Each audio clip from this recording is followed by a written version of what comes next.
Hey, what is up, soccer fans all over the world? Welcome to the Saudi Soccer Show. What an exciting week. I'm one of your hosts, Brian Lofermento, on hand, joined by the great Nick Webster, the voice of soccer in America. Nick, how are you feeling this week? Oh, I'm absolutely glorious, Brian. I mean, it's a fantastic day here in Southern California. Beautiful blue skies, much like Saudi Arabia at the moment. But I got to say, the Saudi Pro League is the league that keeps on giving. Every week, the stories are getting bigger. And this week, well, the past week, some of the results have completely blown my mind. We've gone from a top 5 to maybe a top 4. Someone's on the outside looking in. And this week coming up is the first must-win game of the season. Already, we're only 3 games in. This is completely bananas. Nick, I'm not going to take that sort of blasphemy at the top of today's episode. Al Nassr is going to be talked about for sure. A lot to talk about there. But before we dive into this week's action, I want to give a shout out to our listeners all over the world. We are still a young podcast, but we are already a top 100 show here in the United States, top 15 in Saudi Arabia. I'm so grateful for fans tuning in all over the world to the #1 English-speaking show on the Saudi Pro League. There's so much to talk about, Nick. Give us this week's rundown, because I know we're going to cover a lot. Well, I tell you what, you and I went to a Stanley Cup game a couple of years ago, the Tampa Bay Lightning, and I thought the opening just proganza for the teams was like mind-blowing. And then Neymar arrived at Al Hilal. Oh my God, what a sensational introduction that was. Completely blew me away. Then, of course, Cristiano Ronaldo. I know you love him, Brian, CR7, but what on earth is happening at Al Nassr? We will talk about that in detail. And of course, Stevie G, he couldn't buy a win in England with Aston Villa, but all of a sudden, he's turning Al Ettifaq into a machine. Then, champs, I tell you what, they are the champs for a reason. We'll get into Al Ittihad. And of course, that sweet left foot of Riyad Mahrez. Now it's all about that right foot. My goodness me. And then finally, we've got the best penalty saver in world football right now. So stay tuned, stay alert. We're going to break it all down for you. Yeah, Nick, I think the appropriate spot to start is definitely the arrival of Neymar. It's hard to pick who's the biggest star throughout the Saudi Pro League, but gosh, if we are going by intros, it's gotta be Neymar. What a drone show. Spectacular to introduce Neymar to the home crowd. Nick, what's your take on this? Neymar, biggest name in the league, biggest signing of the summer. Obviously, Paris Saint-Germain set a world record when they signed him years ago from Barcelona. What's your take on where he fits in the Saudi Pro League?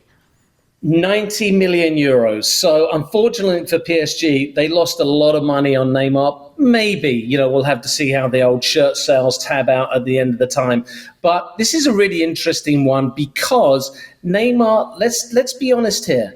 We're talking 2 of the greatest players in world football are now currently in the Saudi Pro League. Your mate CR7 and Neymar. And I think throughout this season, we're definitely going to have a segment. As soon as Neymar starts playing, it's Ronaldo versus Neymar. Look, there's no 2 ways about it. This is one of the most talented individual players I have ever seen play this game of football. How he beds in, though, is going to be really interesting because Al Hilal have just spent 52 million euros on Mitrovic, signing him from Fulham. So you can see Mitrovic as the focal point. And Neymar, is he going to play as a 10? Is he going to play as a winger? I'd love to see him play as a 10 because I think his range of passing is absolutely second to none. The key for me, though, is can he stay fit? Now, quickly jump into MLS and seeing what's going on with Lionel Messi. No one is tackling Messi because obviously he is the league. I think it's going to be the same situation maybe in the Saudi Pro League.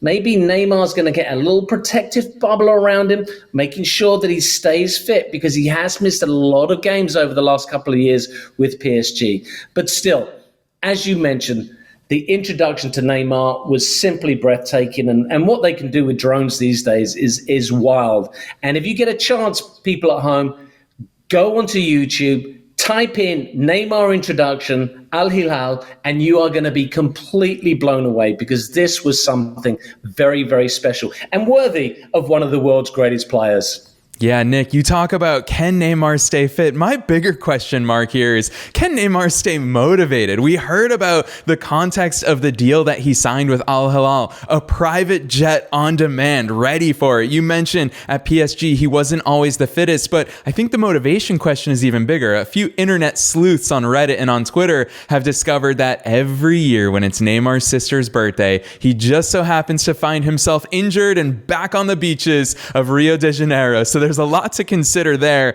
but we have to talk about the most motivated man in the world. I know that you're going to pretend he had a shocker, but a wise man always tells me in football that everybody has a down day. Let's talk about Cristiano Ronaldo. Well, really, as I said at the top of the show, there are must-win games, and there are simply you absolutely have to win, or something desperate is going to happen, and that's where Al Nassr find themselves. Yeah, they won a competition last weekend, but they've lost their first 2 league games. They're down in 15th place in the league. This is completely unacceptable when you think about the money that has been spent by Al Nassr to what? To make them champions. If they do not win this game on Saturday, and let me take a quick look. I think it's a game that they absolutely should win. It is against El Fateh. Actually, no, I'm not even going to say it's a should win anymore, because El Fateh are actually one of the unbeaten sides in the league this year. El Nassr on the road. If they fall again, that would potentially put them 9 points behind the top boys, and there's just no recovery from that. So Ronaldo, and I'm not going to put it all on Ronaldo, because his mate up top with him, Sadio Mane, is also being very quiet. And now you can maybe understand why Bayern Munich were like, all right, son, on your bike. Unless these two can really come together and create some magic, which I know they're capable of doing, Al Nassr could really be on the outside looking in. And I think you could even say Champions League football would be in doubt.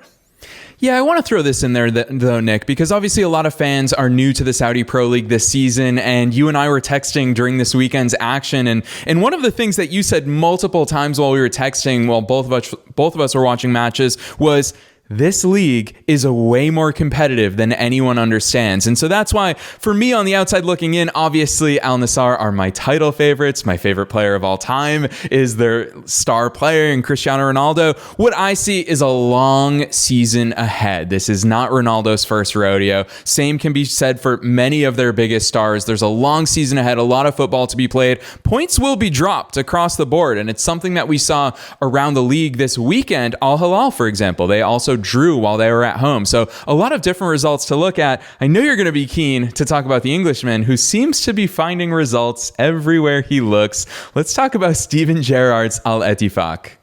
Stevie G! I mean, it's absolutely fantastic what he's doing. And I mean, if we look at the results there, you can see it right there, highlighted up. They're playing really good football right now. And that's the key. You know, you got to start the season off with a bang. And I'll give Steven Gerrard all the credit in the world. He's come in, he's under a ton of pressure. He's gone to El Hazim on the road and picked up a really nice 2-0 victory. Okay, Quaison scores for the second game running. You got to love the fact that Vitinho has come off the bench on the left-hand side. He's found the back of the net. And this was all done without Hendo as well. Can you believe it? 2-0 on the road. So I got to feel like Ettifaq, they are one of the in-form teams. And this weekend, well, they've got a very, very winnable game. They are at home to El Khaliji, who are bottom of the table. So I'm making this prediction right now. At the end of play on the third round of the Saudi Pro League, Stevie G and El Ettifaq are going to be top of the league on goal difference. It's a big claim, Nick, especially when we're talking about the current top of the table are the defending champions, as so many of us expected. Al Ittihad, yet another win at the weekend. You want to talk about clubs that are showing up and getting the results that are expected of them early on in the season. Al Ittihad, 0-0 at halftime, come out with 2 second-half goals, 1 in stoppage time, but really impressive performance to stay at the top of the table, and that's without Benzema on the score sheet yet. Nick, what are you seeing going on at Al Ittihad? Who's going to be the ones that finally stop them? Well, look, it's strength in depth, to be honest with you. You know, Benzema isn't scoring yet, and to be fair, I'm a little bit concerned as to why he isn't finding the back of the net, because he's got this fantastic supporting cast, this Brazilian supporting cast. Coronado, who got a brace last weekend, is so creative on that right-hand side, and they're very, very solid at the back. The thing for me, this is why El Ittihad are going to be there or thereabouts and definitely challenging for the top, is that little base at the bottom with Fabinho and N'Golo Kante. It's already working like a dream. Okay, they are so tough to score on. And with those two providing the protection for the back four, it gives such a solid base for the likes of Benzema and Hamad Alaz, who actually got on the score sheet in that 90th minute. And the supporting cast now is beginning to step up. And I think what we're seeing from this group of players is that they're learning from the Benzemas, from the Fabinhos, from the N'Golo Kantes. And if you think about this as you're a young player, you've not played with world-class superstars before. They're coming into training. They've got a completely different mindset. There's a different way to train. And Nuno Espirito Santo, I mean, is absolutely loving life at the moment. He's got a solid group together. They've started the season in the right way. And to be honest with you, I don't think there's much stopping them. And they have a very winnable game this weekend. In fact, tomorrow, playing El Rida. They're on the road, but I fancy them to get 3 points, but not as many goals as Al Ittihad, and that's why Stevie G will be top of the table. Yeah, Nick, I want to stay on Al Ittihad just for a little bit more. Let's talk about the defending champions, because a big headline, a rumor that came out this week that we have to talk about here on the Saudi Soccer Show is the potential for a Saudi club to be featured in the UEFA Champions League in seasons upcoming. What are your thoughts on that? Realistic? Would they be able to compete? Where are you at? Well, I think it's going to be an interesting conversation between UEFA and the Asian Football Confederation. Obviously, the Asian Football Confederation do not want to lose one of their big name teams to a Champions League tournament of a rival confederation. However, let's go back to last season and the Super League. Okay, the Super League was 12 teams, the majestic royal names of European football, the AC Milans, the Juventus, the Real Madrids, the Manchester Uniteds, the Cities, the Liverpools. No one was talking about a team from the Saudi Pro League. That conversation has now completely changed. And I know that the Super League will come back. It will happen one day. There's no two ways about it. UEFA have completely rejigged their UEFA Champions League this year to try and combat that. But I think that with the world getting smaller, Brian, the Super League is going to happen, and teams from Saudi Arabia are going to be part of the Super League. There's just no two ways about it. Personally, I would love to see Al Ittihad in the Champions League next year. Not sure it's going to happen, because I think there's going to be too much pressure from the European teams. But like I said, when the Super League happens, which it will, don't be surprised after, I'm going to go 2026, after the FIFA World Club Cup is a bust. The Super League's going to come back in. There's just too much money. Saudi Pro League teams will be there. Oof, Nick, already throwing some shade at what FIFA is going to present as its showcase tournament, the Club World Cup. There's going to be a lot happening, especially here on American soil. We're going to be very excited to gear up for that tournament. But it's interesting when you think about the nature of it, and I know it's something we've talked about on the show before. Where does the Saudi Pro League rank amongst the world's best? And I think that you're right. You become the best by playing the best and by appearing in the UEFA Champions League. I don't know if you had a chance to watch Bayern Munich's curtain opener before the Bundesliga started, their version of the Community Shield, but RB Leipzig looked like a team on a mission. And when you think about Bayern Munich's stranglehold on the Bundesliga, and then you start seeing teams like Leipzig control the match against Bayern Munich, it shows by competing against that level of clubs what you can achieve, the players that you can attract. And I think that the Saudi Pro League is already proving, hey, we can cross that one off our bucket list when it comes to attracting players. Now, how much can we compete? Where do you think Al Ittihad would last in the Champions League? How far could they go? I mean, that's a really interesting question. I think that we need to see we need to see a body of work. Now, obviously, the Saudi Pro League is changing, and it's changing, let's be honest, it's changing daily right now. I think if we see Al Ittihad competing on three fronts, so we're looking for them to obviously go very far in the Asian Champions League, retain their crown, and perhaps do the domestic double with the King's Cup. If they can maintain a challenge on three fronts, that tells me that there's strength in depth.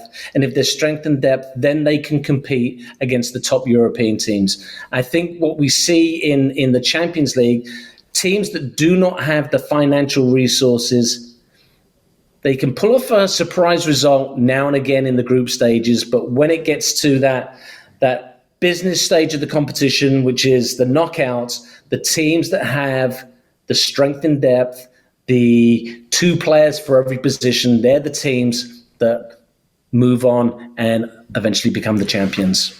Yeah, well, it's a natural segue. You want to talk about a potential treble for Al Ittihad this year. Let's talk about the treble man himself, Riyad Mahrez. Nick, this is a player that a lot of people, when we talk about the stars that have come to Saudi Arabia this summer, not everyone's talking about Riyad Mahrez, but holy cow, is he finding himself at home in the league this season?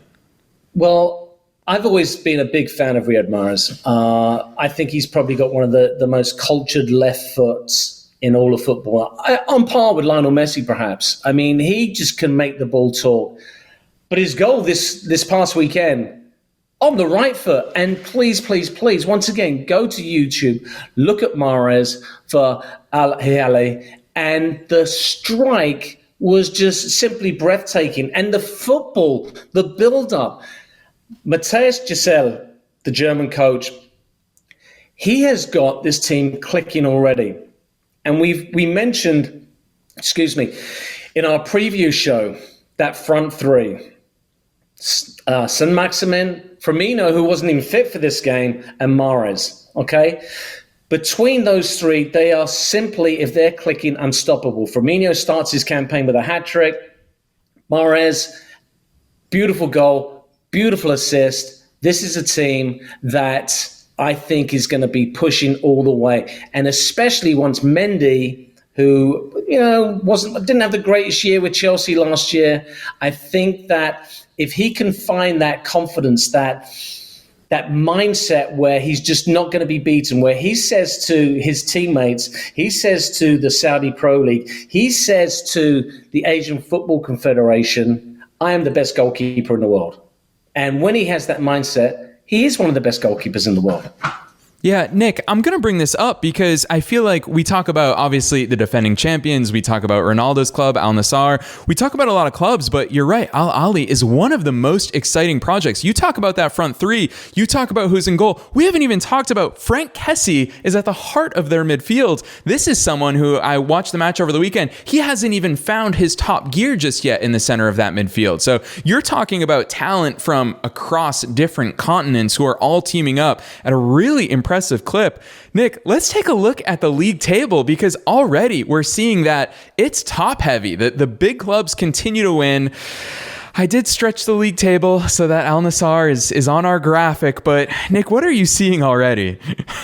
Well, look, we mentioned the big five. Obviously, a public investment fund has a lot to do with four of the teams. They're funding them. They're helping them, get these world-class players.